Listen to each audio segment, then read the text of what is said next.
Art Studio. Our live session today will be dedicated to painting landscapes, and I found this reference photo on Unsplash. What attracted me to this photo was really interesting skies, these clouds, and I thought we could talk about painting clouds today. And also the photo is interesting because it's very clearly there is a perspective in it, right? It doesn't look flat or anything. Sky has perspective. We have some stuff in the background, those dark spruces that we see. Then we have middle ground with the grasses and kind of subtle variation of green. And we have the foreground with grass and the flowers. And I thought it will be a good opportunity for me to talk about painting the skies. I'm not a super great professional at it, it's kind of hit or miss, but there are a few things that I figured out so far, and I'm going to mention them today. And also it's an opportunity for me to show you my favorite technique, combining watercolor with pastels. You can use oil pastels, you can use dry pastels. I know some people plan on using pencils. Pencils might be a bit tricky. I don't know how good their coverage is, but I will tell you what you can do as well if you only have color pencils and no pastels. And by the way, I think pastels are a great addition if you're painting watercolor for detail work. And I bought a set of oil pastels, these Pentel ones. They were like $3.50 in the art supply store, and it's 25 colors, which is plenty, and they're really soft and good quality. So oil pastels don't have to be expensive. Of course, this Sennelier set that I have that I'm going to use today, that's expensive, but it was a gift from my friend Diane, so I was very fortunate. All right, before we start painting, let me guys analyze this photo a little bit for you. There are two things that I think are very important to consider when we paint landscapes. The first one is the perspective, right? We got to have depth of space, and the way we show the depth of space on a flat sheet of paper, it can be a linear perspective, which we don't really have here because it's one point, pretty straightforward. It's one point perspective, but there are no buildings, no people, nothing like that. So we don't have to worry about it. We don't have to draw anything in advance. I didn't draw anything on my sheet of paper. So in that respect, that photo is pretty simple. We don't have to fight with building, the perspective lines, but we do have aerial perspective, right? And to create that, we use tonal relationships and we use temperature, color temperature. So these two things we need to definitely consider and get right in that painting. And the problem is that when camera takes a picture, aerial perspective can get distorted. So the camera tends to flatten the image a little bit and capture too much detail. So if you look at that distant forest, I bet if you stood in that field and looked at it, it wouldn't be quite so dark and it wouldn't be quite so detailed. So that's camera doing. And you can see all those little grasses or like shrubs that are down here. I can see the details in them pretty well. But for us as artists, we need to process all that information and capture it on paper the way we need it to look for our painting and not get too carried away copying the photos. So this is inspiration and we need to paint what we need to paint.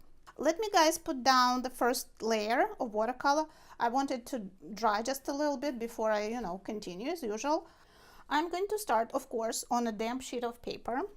I'm going to spray it and distribute the water with my dry soft brush. I know some artists, they soak their paper under a tap. I never got into that. I think just spraying it will be fine, and I'll probably add a little more when I get started. And another thing I want to do, guys, when we paint the skies, we need to go pretty fast, and it's not the time to try to pick up the paint and get it to the right consistency, mix it with water and stuff like that.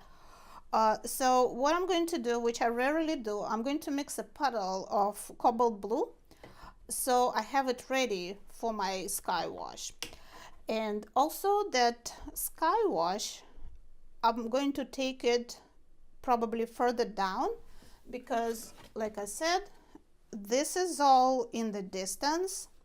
And how do we create distance? The colors that are further away from us need to be cooler, right? So it will not hurt to have a cool underwash under this forest and that field in the distance to push them back and create that perspective that we are talking about, right? The only thing about this photo that will be important for us will be the line of horizon, but even that is not horizontal because this is somewhere in the mountains or in the hills, and the horizon is kind of wavy and sloping, so we don't even have to worry about that. So let's prepare our little puddle of cobalt blue. And with the sky, you know, you want to go kind of a little bit lighter handed. Don't make it super pale, of course, but you don't want super intense colors, right? Because it's the sky. It has some transparency, it's air, so you don't want it like heavy, super saturated color. So let's get started with the wash. Obviously need a fairly big brush and just do a solid wash. I want to keep the horizon at 2/3 probably.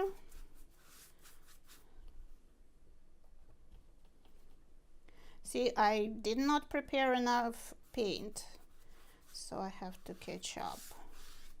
This is going to be the sun, and that's probably enough. And let's drop in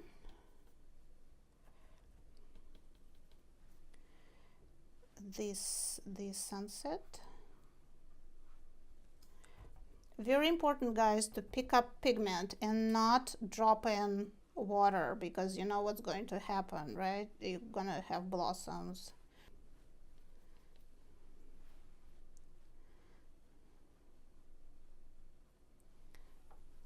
New gamboge. And if yellow mixes with blue and you get green, that's fine too, because sometimes the sky can be kind of greenish. I'm going to take the yellow further down here. It's kind of reflecting, so mixing yellow with blue is fine because I will have those green spruces in the distance. And I want to do the clouds, right? And the best way I discovered to do clouds is to use a paper towel while everything's still wet, of course. Dampen it just a tiny bit and just pick up the clouds, the white. Pick it out of here. Maybe soften this a little bit. Kind of the sun. Show the setting sun. Maybe more pink here.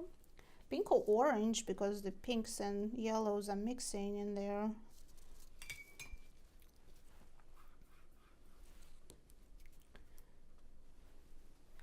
This looks more natural. A few more clouds on this side. And there is like an opening here. I don't know if we can get it, but we will. Okay. This is obviously all very puny. We don't have the clouds as we see them in the reference. Let's paint the line of the trees while we still have wet paper, because things in the distance need to be soft, right? And that's another problem, like we said, with the photos, is that everything looks too flat and too detailed, and you can see that sharp outline in the photo, but for us to create it realistically, to show that distant forest realistically, it needs to be a lot softer. I'm trying to think if I need to, let's try to mix New Gamboge with Cobalt Blue just to stay in the same color family. It's probably a little too light, but we can fix that later. And I'm going to paint a line on the bottom. No guys, it's too light. I'm going to go to my Cascade Green.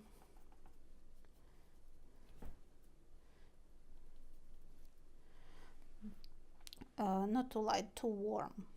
So I'm painting those spruces. I'm painting them from the bottom because the paper is wet and they're going to kind of, I can even tilt the paper a little bit. They're going to run upwards and create that soft line of the distant forest for me.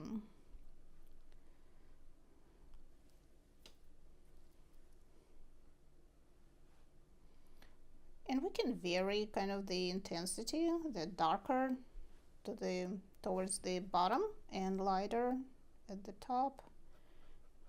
And if we need to make it a little wider, we can add a little more. So just vary the brush strokes. See how they already, I need to lay the paper flat because I already got those spruces kind of automatically painted. And maybe I need something more intense. I'm thinking of phthalo blue, so I can accentuate the bottom a little more in some spots.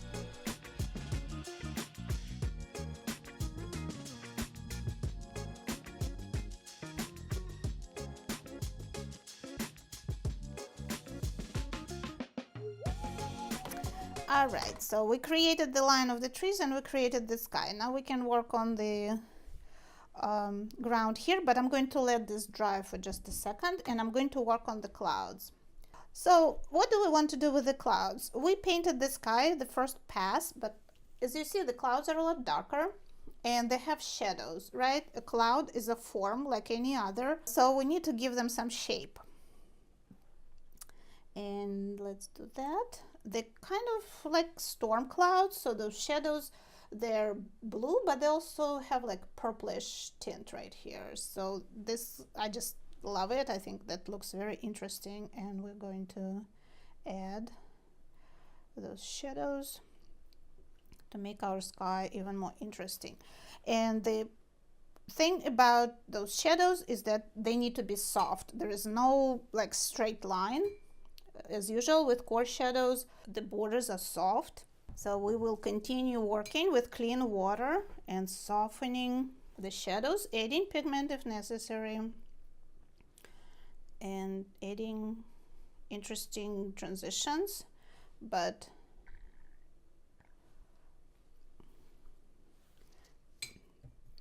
I think the top needs to be softened, kind of blended in, and make sure you don't drop water, right? Okay, let's do some clouds over here, some shadows on the clouds. They can even be more intense. So I'm mixing Opera Pink with Cobalt Blue.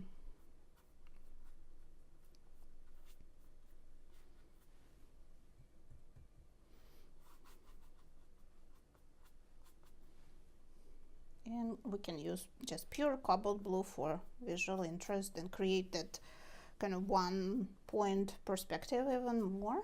Bring it all to the center. And we can lift if necessary. And if there is too much water, it's a good idea to just pick it up gently with the paper towel. So these clouds are moving in this direction, the sky.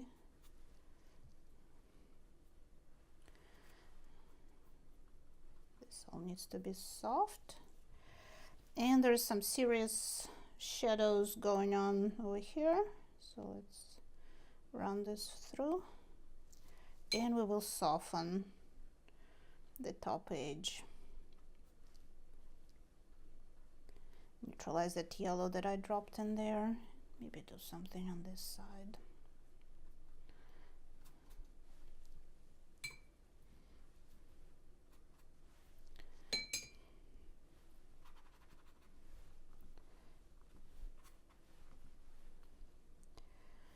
Okay, I think that the sky is looking better. Make this more dramatic. So with the sky, I think the good idea is to add color gradually, because you know you can always add a little bit more, but if you do too much you'll have to lift, and then everything looks kind of grainy and you know just becoming a problem. Okay, and my spruces kind of grew and painted themselves basically, and I think that's fine. We can leave them undefined like that. We will need to make their lower edge more defined, but we will work on this in a second. So let's continue with our painting. I think what I'm going to do now, I'll start from the bottom and go up to give this, you know, a little more time to dry. So let's do that. I think a big brush again will be good. So to paint the foreground, to make it come forward, it needs to be warmer, right? So we used a bunch of, we did use a little bit of yellow for the sky, but we mostly used very cool greens to push those spruces as far away from us as possible. So now we need to bring the foreground towards us. And because I'm going to paint the flowers with pastels, I can also add some stems, like highlights on the stems and the leaves with pastels. That will be good. And I can also add shadows with pastels. So what I need to paint here is the middle tone. So not the lightest green and not those dark kind of areas. Let me show you closer. So I'm not looking at this color and I'm not looking at this color. I'm looking at something in between of those, and I want it to be fairly warm, so overall my meadow will come forward. So I'm going to add a little more yellow to my mixture of cobalt blue and yellow, and we'll just paint another wash on the bottom. So breaking the complicated subject, there are a lot of forms, it's fairly complicated, into simpler shapes, and also using interesting techniques, and now combining with other materials allows me to actually do a good job on this painting. Because if I wanted to paint all around those flowers, you can imagine how hard it will be, right? How long it will take me, and you can very easily mess up. And okay, so that middle ground is much lighter, and it's kind of grayish tint. So I'm thinking maybe I should even leave it like very light.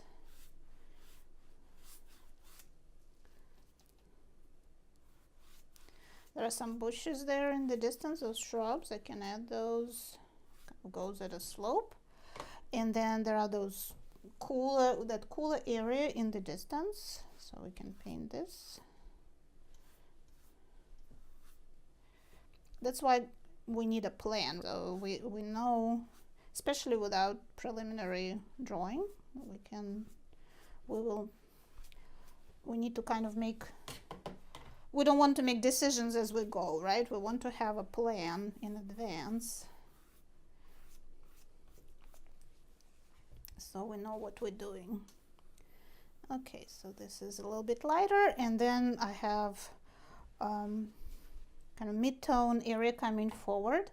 I'm thinking I need a little more paint here. Yeah, make this a little more intense.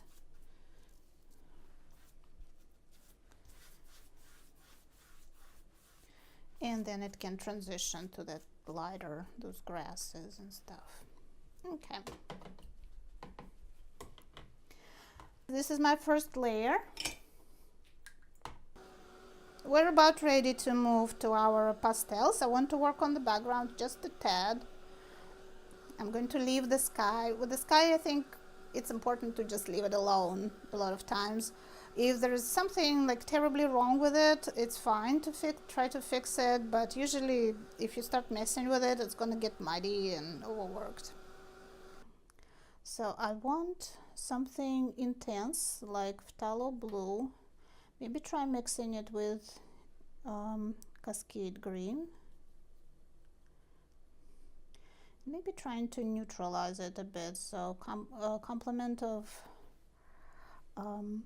blue is orange, so just a tiny bit of orange in there. Okay, and let's try to paint the base, right? Just give it a little bit more precision, because we can clearly see where the form turns, right? The flat of the earth is going vertical, so we need to paint that transition, but we also want to keep it kind of interesting.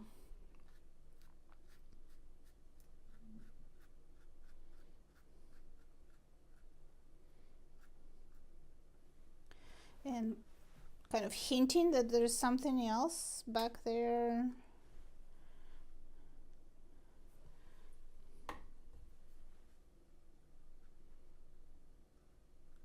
Some areas will be slightly lighter, some will be slightly darker. It's hard for me to see with all these lights, but I think I'm okay. So some spruces come forward, like right here.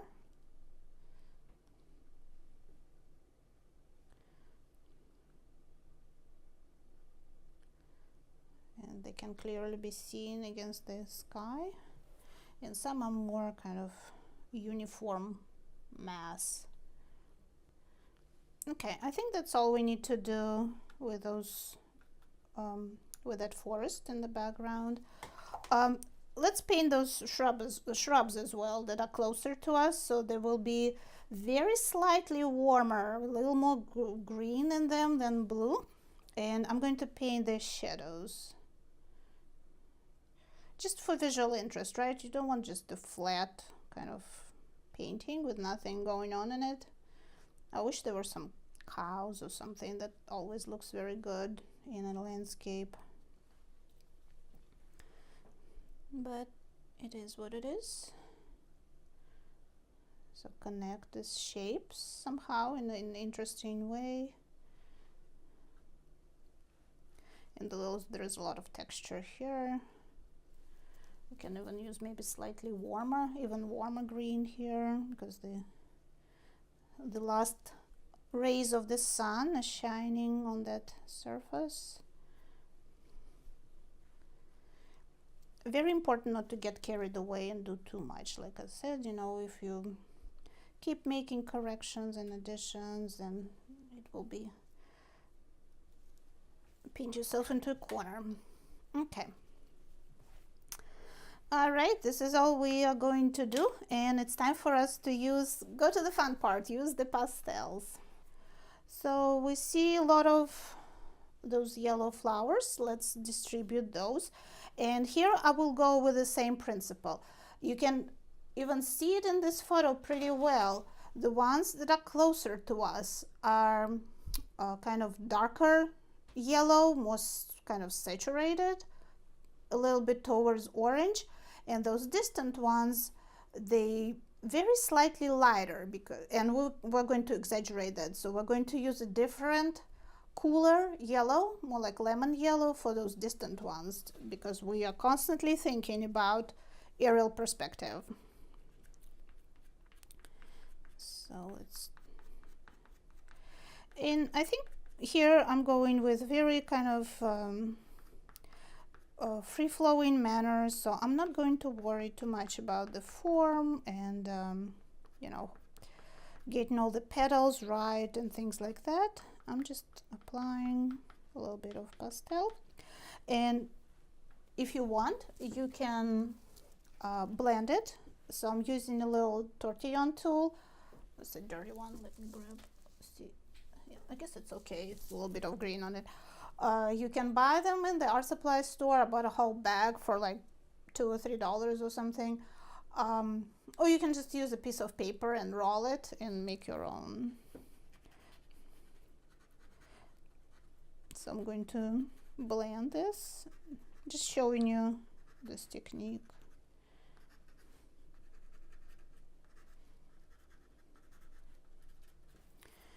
And for the distant ones, I'm going to use more of a lemon yellow color. And they're very dense there because they're in kind of in perspective for shortening.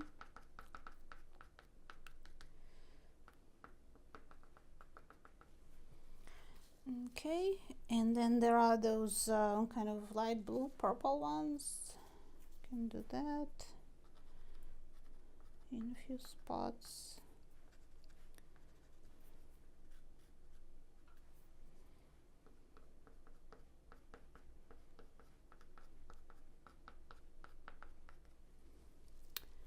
And we can do more saturated purple, maybe this one.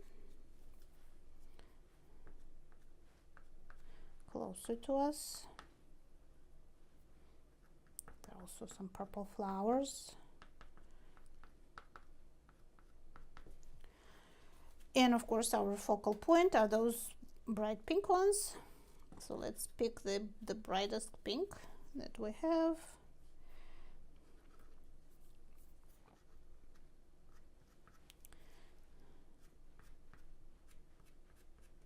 And we will create the focal point of this painting with this. I think like this bright kind of scarlet color will be good for this too. With dry pastels, that's the thing, you know, you better be prepared for your hands to be dirty and for kind of pastel dust to be all over the place. Don't sneeze or anything. But once you blend it, and then you can use a fixative also to keep it in place. And I want to paint the stems and I want to paint the shadows. So light green, intense green for highlights on the stems and on the leaves. And you can also see it's a band basically going through here, and then it drops down a little bit right here. Not covering the whole surface because I want watercolor to show. I probably could have made that background a little bit more varied, but we're already working with pastels, so we'll just continue.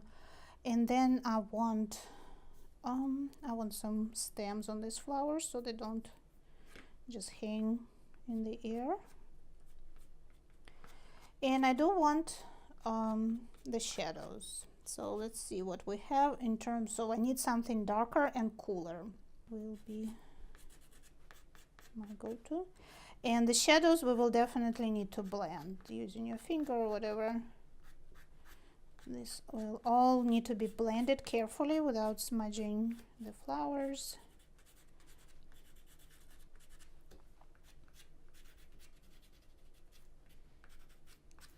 So with oil pastels, I would do the same thing, and they can also be blended to a certain extent. I can continue working on the foreground with pastels. I can add, you know, a little more substance to it, but this actually looks pretty good. I think I can also go back to watercolors, and I feel like I need to drop in a little more paint here. So my dark phthalo blue with cascade green will slightly neutralized with orange. I just feel like it will be easier to paint these shadows with pastels, and we need to ground those flowers.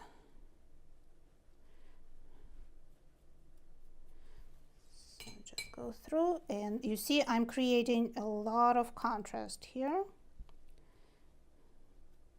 And if you paint over a flower or something, it's no big deal. We can go back in with pastels and get it all back where it needs to be. I'm just trying to get this in tonal relationships to where it needs to be, right? So dry pastels it will be very easy to cover them. You know, if you need to lift them, wash them off, or you know, repaint certain areas.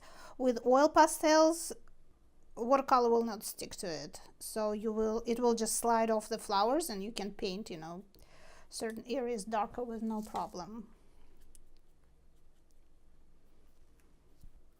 So the shadows can be created two ways. You can paint them with pastels and blend them, or you can paint them with watercolor and then paint pastel on top of them. Okay, so this needs to be dry, and let me restate some of the flowers. I kind of painted over some of them, but not many. And the flowers, the closest ones, will have darker centers. So let's see, maybe this will work.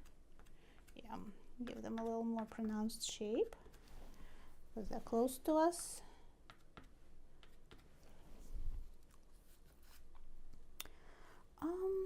This is concentrated in one spot in the reference, but I want to distribute these a little bit more. I think it will be fun to add a few more, just to kind of, you know, unify my painting a little better. Like I said, you know, when people look at your landscape, they don't know what shape and what color everything was, so that reflects the sky a little better. And I think we're done. Let me show it closer. So this is what I did in the foreground with combination of pastels and watercolor. Very detailed and very contrasting, and the middle ground and the background is a lot softer, less detailed, and of course we have this big dramatic sky that we painted, but the sky also has some perspective in it, and it kind of leads the eye towards the focal point, which is right here, right? The setting sun and the bright flowers in the center.